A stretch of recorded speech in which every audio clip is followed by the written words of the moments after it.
He's like, ask this to everybody and it's going to make you $1 million. Do you know someone who's buying or selling a house? So this lady calls me. I had a We Buy Houses sign up, but I'd already sold it, but I just put the sign up. And she goes, is that house for sale in Manassas Park? And I go, no, it's sold. But I could have hung up. It was a Friday night. But I listened to my buddy Robert and I said, do you have anyone else? She goes, hello, you're listening to Ready, Set, Go Real Estate Investing Podcast, presented by Brandon Elliott. This show will be going over all aspects of real estate investing and is intended to educate, motivate, and prepare you to take action on your first or next real estate investment. For more information, please visit BrandonElliottInvestments.com. Thank you for listening and enjoy. Welcome back, everyone, to Ready, Set, Go Real Estate Investing Podcast. I'm your host, Mr. Brandon Elliott. I'm excited today because we have a legend in the game. He's been doing it since 2003, flipping a ridiculous amount of houses, over 4,000 transactions, doing 200 plus last year, same thing the year before, on track to do 300 or so this year. Coming from Virginia, really focused on fix and flips initially, then jumped into wholesaling, then a little bit of mixture of both. What's incredible, what really blows me away is systemizing a business that does this much volume, this much impact, employing these many people, and still only putting in about 1 hour of his own personal time per week. Talk about incredible, ladies and gentlemen. Building any business, let alone a successful multi-million-dollar business that is making the impact and the ripple effect that it is not easy. So selfishly, I can't wait to pick some gold nuggets on how the heck you do something like that. I think that's the end goal and the big dream for a lot of people. But on top of that, his heart is in a position that he wants to get people to a place of more freedom and happiness. And so he's got his own podcast helping out a lot of people do exactly that. And I'm really just excited to be able to get this time.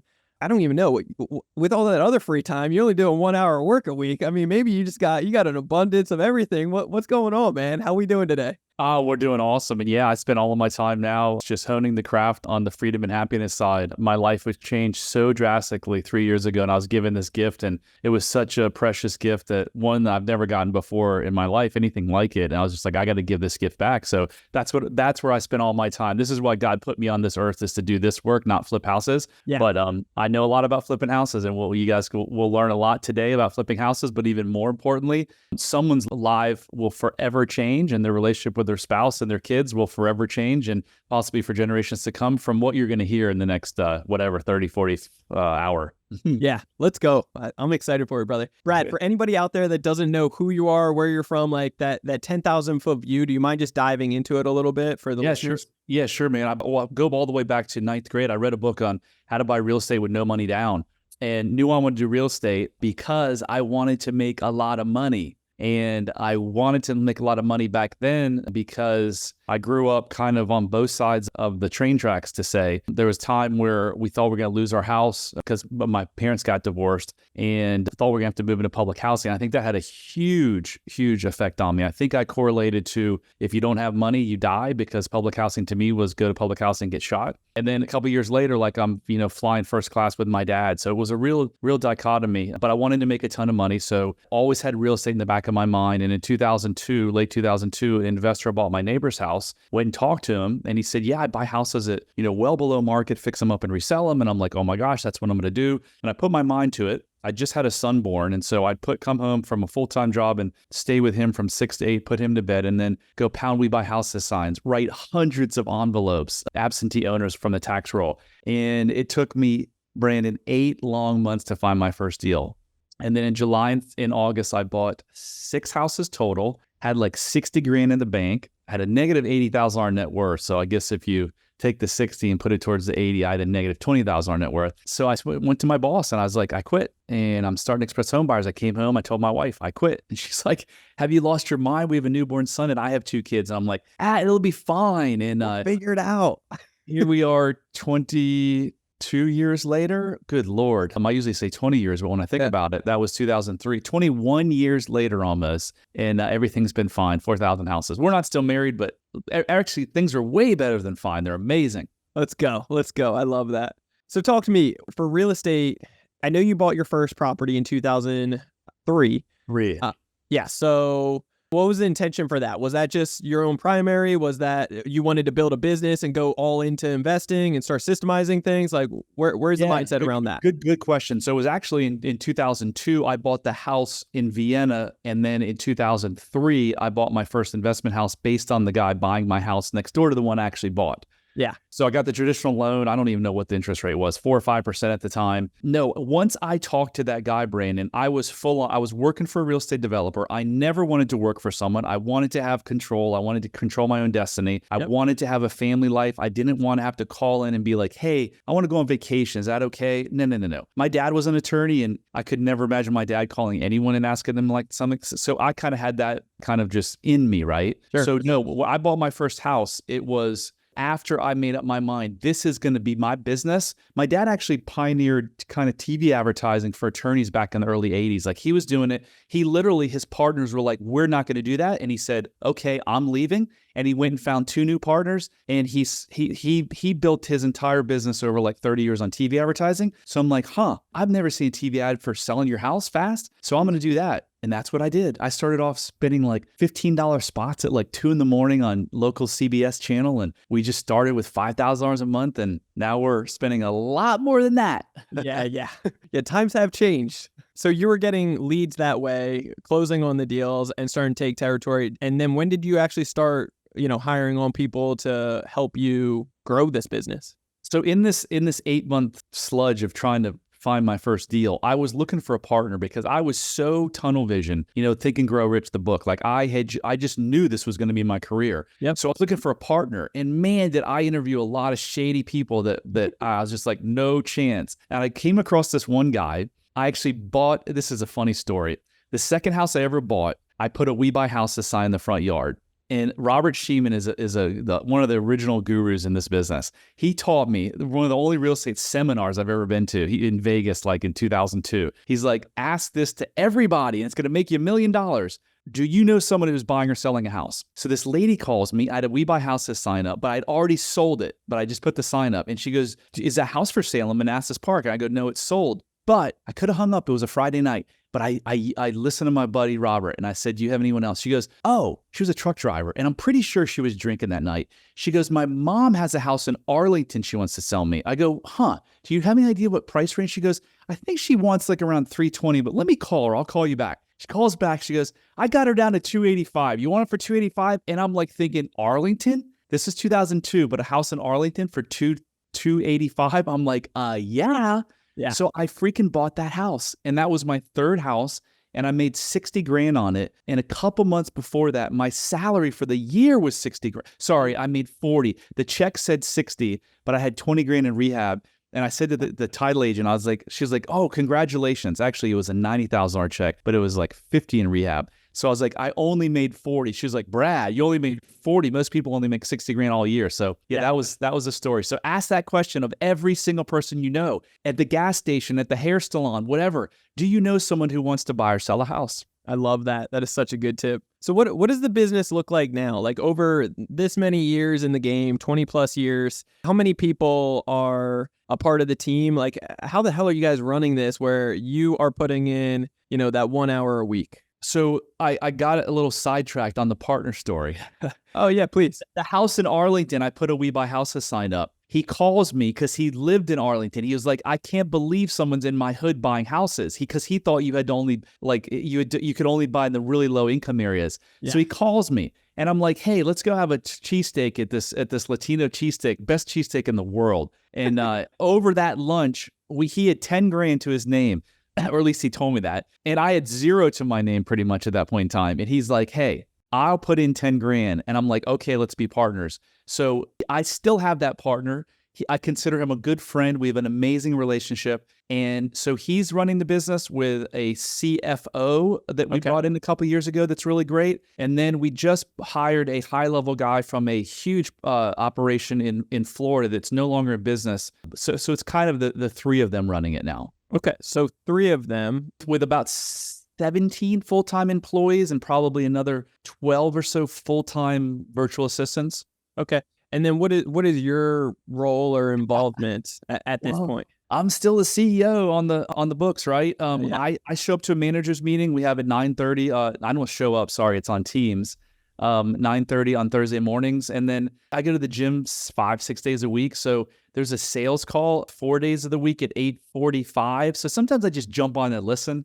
Maybe I'll throw something in, but honestly, I don't have to do any of that because I trust my partner. I trust my CFO. I trust this new hire. I don't want. I have a great relationship with everyone. Like we now have the best culture and team we've ever had. And actually, I lost my Aura ring broke, and I asked the guys, did it show up? And yesterday I got a picture with 3 of them, like a selfie with the Aura ring. And I was like, oh, I really miss you guys. I miss your pretty faces. And they're like, we miss you too. So I don't want it to go away because I really love these people and I provide them a living. So it's just fantastic. I'm so blessed to be where I'm at right now. It's just quite amazing. Sometimes I got to pinch myself. Yeah, no, that's incredible. And you said basically the last 3 years is when you've kind of pulled yourself more out of the business and doing the day-to-day, allowing them to run more of it. Yeah. So I've probably over the last 5, 6, 7 years, I've really started to try to extract myself just because a lot of times I was the one creating the chaos. And I think people that could do the job better than I could. And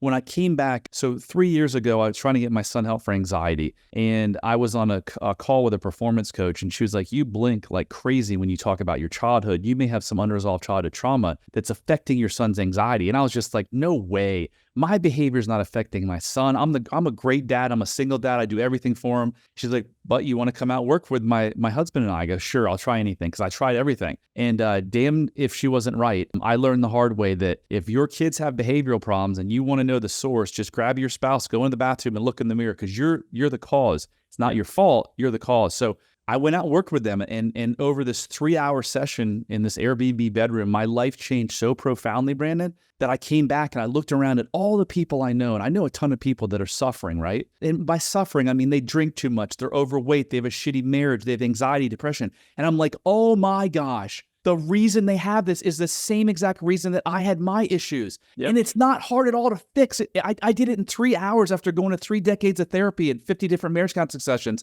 And I did it in 3 hours. Like my head was spinning. And I was like, oh my God, what if I could share this? So I just started sharing it kind of like informally. And people were like, wow, you're really good. Like I'm getting more than my therapist. And then I started studying and I just couldn't get enough of it.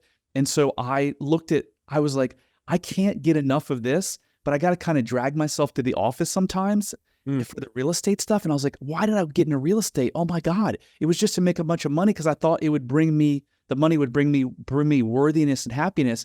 And it never did. And so I'm like, where do I want to spend the rest of my life? I want to spend giving the gift that I got to other people so they can experience this incredible freedom and happiness that I experience now on a daily basis. So I was just like, I kind of fast tracked. I was like, I got to get out of here. I want to wake up. This is the definition of success to me. Waking up every single day with a sense of purpose, doing what you absolutely love to do. That wasn't flipping houses for me. I was pretty good at it, but that's not why God put me here. He put me here to change people's lives, reconnect them, get rid of their addictions and their suffering. I love that, man. That's so profound. It's incredible. Finding the purpose is such a big thing. Going back to, I assume you're more of a visionary person, right? Totally. And my partner was too. So you can imagine the chaos that we had for 17 years. Yeah. And so as he's, hired on a CFO and getting more of integrator roles to kind of run and manage the business, as visionary people, you can kind of just get in the way and make things a little bit more chaotic. So that it was a smart intention of getting out and just being that high level view. Yes. I think as much as my team loves me, I think they're also like relieved because we did an exit interview like 10 years ago. And I'll never forget what this guy said. His name was Justin. He said, if you don't like what Brad or Judd are proposing, just wait a week. Yeah, because they'll be on to something different. That was it. And that this is a huge lesson. So listen to this, folks. Yes. It was because I didn't feel enough. I didn't know it, but it was unconscious. I didn't feel enough. So I had to always be distracting myself or trying the next best thing. I lost $9 million in 5 business mistakes. All 5 of those business mistakes I can trace back to I did it because I didn't feel enough and I was trying to prove my worthiness. Wow. Now I don't need to go take over the world because I have nothing to prove. Yeah. So I'm just like, hey, let's have this methodical, climb Don't worry about going to set the world on fire. Before, it was like, if I don't set the world on fire, nobody's going to love me and I'm going to be nobody. Wow. And I'm not the only one in the world that's like that. There's a shitload. You look at politicians on both sides of the Biden and Trump. They both have the exact same issue I'm talking about. I think everybody, stems from it, but you see it a lot more commonly in the entrepreneur space because people are always trying to prove themselves, working their ass off and neglecting their family or whatever it may be to be able to make more. It's like, when is there enough to a certain degree? But looking back at like your 10-year-old self and what happened, what was done to you intentionally and not intentionally, like there's so many things to unpack there and try to make sense of the situation so that you can try to work on a solution to get out of it. So talk to me about what that looked like for you. I know you said you were searching for a very long time. You finally found something within 3 hours, which is incredible. What did that break down to? Yeah, let me touch on something you said a second ago, and then I'll come back to this. Yeah. You said that that almost everyone has these issues, and you are right. I think every human being to some degree has a level of I am not enough. And when you are not enough, nothing, like you said, can ever be enough. It doesn't matter if you have $100 million or $2 million or $1 billion. It's never enough. There's billionaires now that are so freaking sad and so lonely because the money didn't do what they thought it was going to do. And the money isn't going to do what you think it's going to do either. And I know you're going to be someone's like, you don't know what you're talking about because you have money. No.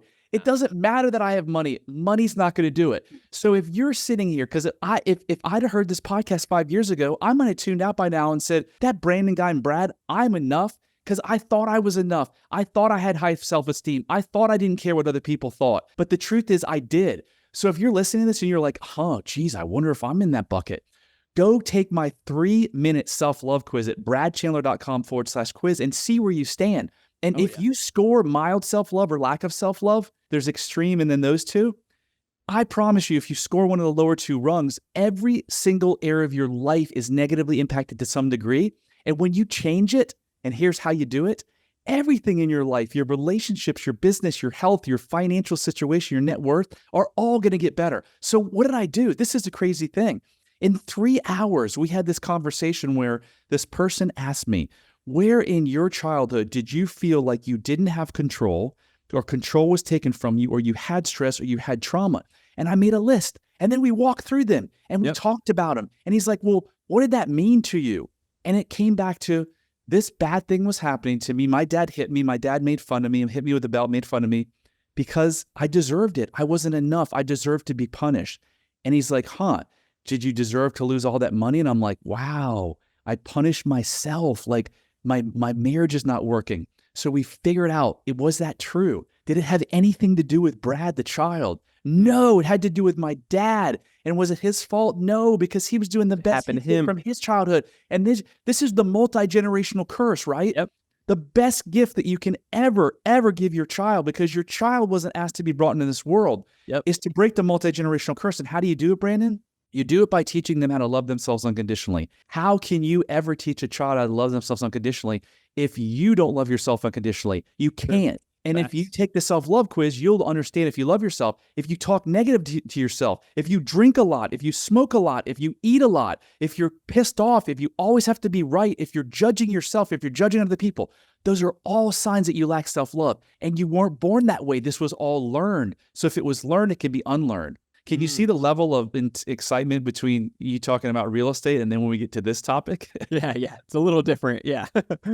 Which is crazy. It's so impactful when you start breaking this down. Like you said, everybody has something in their past because nobody's perfect and generational curses start just taking effect and you don't even realize it or acknowledge it at the time. But it does make and create the individual that you are 10, 20, 30, 40 years down the road and you don't even realize it. So all the little things that you do on a regular basis, your habits, your things that you kind of run away to, like alcohol, drugs, addictions, whatever it may be, it all stems from this not being enough or figuring out, what happened to you, from your parents that possibly happened to them, and how do you break off those curses so it's not keep on taking place, going down that rabbit hole of self-development and loving yourself, right? So that you can teach others how to love themselves. So Brandon, what you just said when you listed off those things, drinking, eating, whatever it is, right? Yeah. What the medical terminology quotes as symptoms, right? These things. Those are actually solutions. So if you're going to a therapist, you actually show up with the solution, because the solution is to drink a bunch. Now, bear with me here. You're drinking and it's causing a negative effect in your life. Your eating is causing a negative effect in your life. But what your brain is saying is that even though that's negative, it's keeping me from feeling something that's even more painful. And that thing that's even more painful is what was formed in childhood. But here's the thing, that thing we think is more painful is just an untruth that we use to get ourselves through the situations that were stressful as a child. As an adult, you can now look at those things and say, whoa, when I told my mom I didn't love her or I hated her because she wouldn't give me a cookie and she cried for 3 hours and then my dad came home and hit me because of it, I learned that I can't be myself, and if I am, I'm not lovable. So now I've got to drink to avoid that pain. When you say, wait, did this have anything to do with you, or did this have to do with your mother's lack of emotional intelligence? And you're like, whoa, it had to do with my mother's lack of emotional intelligence. Then the symptom, the drinking thing, goes away like that. Yeah, that's so good. I love that. Because your brain can't have two conflicting things. Well, is it true that if I'm myself, my love is going to be taken? And then you think, well, last week I told my wife something and I was myself and she didn't take my love. So what's the truth? Oh, it was that when I was a kid and my mom, I told my mom I hated her. That wasn't what's true. So then boom, your symptoms can stop. But not many people know this, because do you realize it was only 20 years ago that they realized that this was possible? They thought that those thoughts that you created at 6 years old were buried in your implicit memory forever. Now through science, they know that you can literally take that neuron out and put the true story in place. Yeah. That's good. And everybody has their own, truth behind it. Mm-hmm. Because sometimes we try to rationalize for our parents and say, well, they had it. And of course, there's a reason behind everything, right? Of what happened to you, but it's still your truth of however you felt as a human being, which is very, very crucial. Brad, I have a question for you, because I've been in group sessions like this in the past. And, one of the instructions was to kind of go down that rabbit hole, try to figure out at the 10-year-old self, what were some of the things that happened, the big moments that put us, that didn't feel good or what have you. Some people out there find themselves forgetting memories or totally blacking out and had a lot of trauma that they just can't recall certain childhood things. It's probably a coping mechanism, right? Like your body's trying to shut off. But how would you educate somebody? Because I'm sure you've ran across this in the past to help out other people. How would you help somebody that may be thinking that listening to this episode? This is a two-part. This is what a phenomenal question, by the way. This is a two-part question or answer, because you'll understand why. Yeah. The first part is that you may not recall that in your brain, like on a conscious level, but you never forget what happened to you starting from the third trimester of being in your mother's womb. That's the implicit memory. That's the subconscious. So what do I use? I use a technique called hypnosis, because I believe it's the best tool on the planet, because it allows you to access the subconscious mind. So I've had countless clients that didn't remember anything before the age of 5 or 2, and then come up with these, oh my gosh, my mother was whatever, suicidal, right? So that's number one. You can do it through hypnosis. What they have figured out in the last 20 years, Brandon, is that you don't always necessarily have to go back to childhood. So let's use the drinking symptom. The drinking is I drink when my wife comes home because I don't want to have a hard talk that might lead me to open my heart and get hurt. Okay, so the mismatch that I talked about earlier. Let's go find a place in your life where you did open up and you didn't get your heart hurt. So you don't necessarily have to go back. So it's good sometimes to go back, but you don't have to. And I know people avoid this type of work because they're like, I don't want to go find out what happened. I don't want to rehash that. You've got to move through the pain of the truth to get to the freedom. And we're talking about a matter of hours. We're not talking about rehashing this every Tuesday on some therapist's couch for 15 years, right? This can be done like that. Yeah.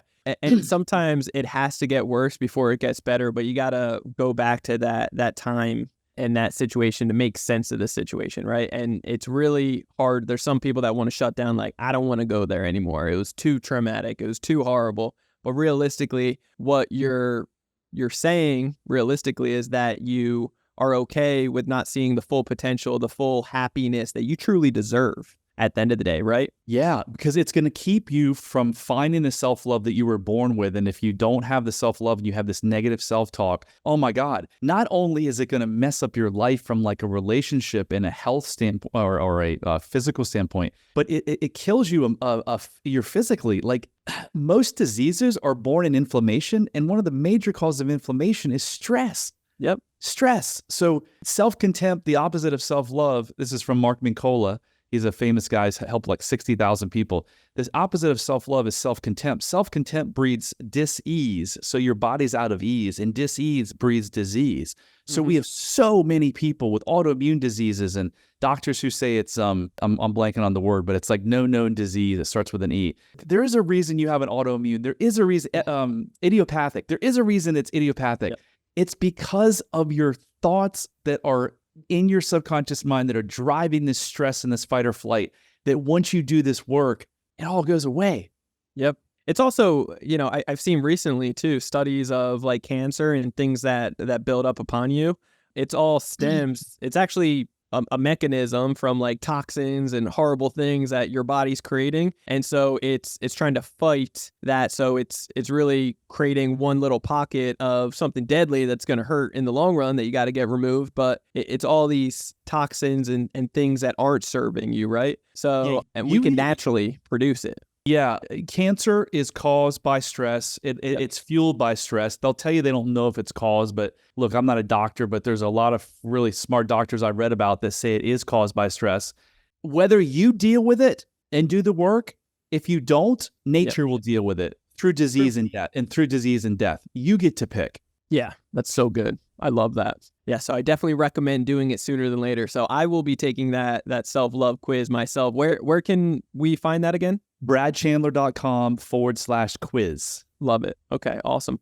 And then so you mentioned hypnosis. So this is a practice that you like to focus on it's one mechanism that is helpful in your opinion? Oh, I mean, it's so freaking helpful. It's a 5-week program, and in one of the sessions, it's a 2-hour session in week 3. We go into the hypnosis, and most people like hypnosis. That's crazy, or am I going to be chasing a mouse around or something like that? No. It's like meditating. I walk you down some stairs. You're in a deeply relaxed state. You do some breathing, and the reason is because when you relax, you can kind of push away all the conscious thoughts and just focus right into the subconscious. Your subconscious mind drives 95% of your behavior on a daily basis. So when you go to a shitty job, you don't work out, you come home, you drink 3 glasses of wine, you eat a pizza, and you're like, why do I do this? Yeah. You don't know, you can't say it, but your subconscious mind does. So all we do is we just go into hypnosis and we say, hey, Brandon, you came to me for depression. I'm making this up. Yep. What is the cause of take me to a scene, a place, a time, an event that has all to do with your cause of depression. And you're going to say, well, my dad didn't show up to my 7th grade birthday party. He was the only one, or, he was never there. He worked all the time. That's the source. And your subconscious mind already knows the source of your problems. You just don't know how to access it. That's good. I love that. Have you ever been in a position where it's still hard for the individual to recall or bring up those things, or because it's in the hypnosis type of state of mind, it's less, we're trying to control it. It's more just, it comes off natural? I would say less than 5% of the people, but I did take clients before I became certified in hypnosis. So it's almost like hypnosis is like the icing on the cake. I can still get to where I need to go because I wasn't in hypnosis when I went through my major transformation. Yep. So we can still get there. But yeah, very, very few people don't come up with the scenes. I love that. Yeah, that's so impressive. So how long have you been doing this? And obviously you get very fulfilled with it because of the breakthroughs that it brought to you. And obviously, finances is great. Having the business to be able to supply the lifestyle and take care of, having a giving heart and blessing other people and so forth and continuing the growth. But it also gives you the freedom to focus on, passion and helping out more people with breakthroughs. So how long have you been doing this and what does it look like for the future for you? Yeah, so I've been doing it now I really started studying 3 years ago, and I took my first client over 2 years ago. I woke up to this text this morning, Brandon. Yeah. I'm so thankful for you, Brad. Your program has changed my life. I can't express the gratitude that I feel, but I'm a different person. I'll share more when we meet next, but this graph shows it all. And the graph is this was a pretty analytical dude. He tracked his drinking, and his drinking went from high to non-existent. Yeah. So it's just, look, getting that text would have been way more fulfilling than having my partner call me and say, hey, we just did a $200,000 wholesale deal in California. Sure. So what does it look like? It looks like this is my life's passion and purpose. And I just keep getting better and better because that's all I want to do is just help my clients more and more. So I turned 50 last year. I'm manifesting to live to be 110. And right now I work on the individual, and we're starting to talk about relationships, because if you come to me with an issue, a personal issue, I can promise you that you have relationship problems. It's just the way it works, because a relationship, then it's never about the actual relationship. It's the relationship. The problems exist in relationship between the individual's relationship with themselves. So we're going from individual to relationships to I'm going to teach life's purpose. Want to get into sexuality because there's a whole nother realm of that. And then finally, now you've got all that stuff just humming. I'm a health and longevity nut. So I'm going to build kind of different legs of the business. We're going to probably start doing retreats. We may end up buying a center or something in like Central America or Costa Rica. I'm a big boater. I've got a sizable boat now. I want to buy a bigger boat and actually have couples out for 3 or 4 days, like in the Caribbean, where we do them individually, and then we do couples work. So when they step off that boat 3 or 4 days later, their relationship, their self, their health, everything is like completely changed. I love that. What would you say about relationship with higher power and like God to be able to really, get the self-love as well? Yeah. So this is a deep question, right? I'm a believer in God, and my spirituality has been increased and strengthened through this process.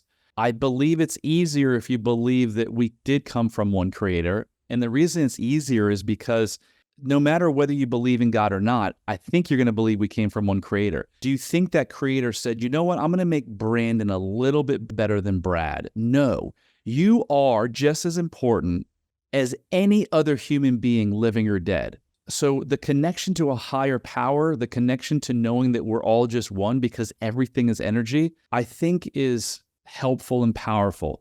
Could I take someone who is an atheist and teach them how to be happy? I think I could.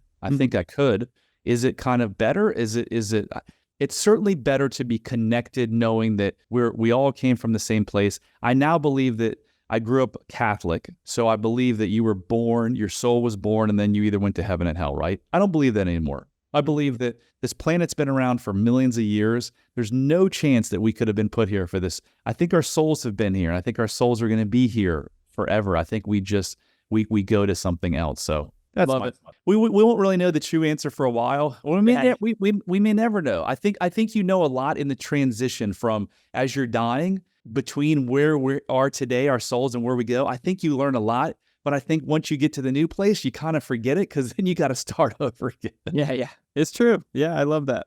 Well, very good, man. Well, I appreciate your time today. You do have a podcast. Would love to hear a little bit more about it, how often, what you talk about on there, and then how people could get a hold of you. Yeah, so we're cranking out 2 shows a week now. We just are starting again next week. We took a little, we went from 2 shows because I couldn't keep up to 1, and I just love it so much, and the popularity has exploded. We're in the top 3% of 3.2 million podcasts worldwide, so I'm really proud of that. It's called How to Be Happier for Entrepreneurs. If you like this type of subject, oh my gosh, you're going to love it. So it's on every major platform. Just go search How to Be Happier for Entrepreneurs. How to get in touch with me, bradchandler.com. Take the first step in this journey. You owe it to yourself. You owe it to your kids. You owe it to your spouse or your family members. Just go take the quiz, bradchandler.com/quiz, and just see where you stand, because how can you ever change if you don't have awareness? 5 years ago, I had zero awareness. I had no idea that I lacked self-love. I had no idea the implications and the negative consequences it was having in my life. And as soon as I figured that out and changed it, oh my gosh, life is just beautiful. I love that. Yeah, that's awesome. Well, I appreciate you giving your time today and giving back to the listeners and the passion that you hold for making the impact. That's what it's all about. So I appreciate you, and congratulations on all the success of the real estate business, but also making the impact in what you're doing today, which is awesome. That's true purpose. Thank you. I love it, man. Guys, if you want to get a hold of me, you can always do so on Instagram. It's Brandon Elliott Investments. Otherwise, check out on Instagram, Credit Counsel Elite. You could also on Facebook.com/Brandon Elliott Investor. If you want to get a hold of us and learn how we are teaching business owners just like you how to be able to get up to $500,000 at 0% interest every 6 months, then check out creditcounselelite.com. That's www.creditcounselelite.com. We'll be able to go over where you're currently at, where you're looking to go, and help you navigate to get there. By all means, if you have not already, make sure that you subscribe to Ready, Set, Go Real Estate Investing Podcast. You'll get the newest notification every Monday. Leave that 5-star review after listening to a few episodes, and greatly appreciate all love and support. As always, you guys are incredible, and we'll see you on the next episode. Till next time, God bless. Appreciate you, Brad. Thanks. Thank you. This has been another episode of Ready, Set, Go Real Estate Investing Podcast, brought to you by Brandon Elliott. For more information, please visit BrandonElliottInvestments.com. Also, please don't forget to like, share, and leave a comment below. Thanks again for joining. Until next time, God bless.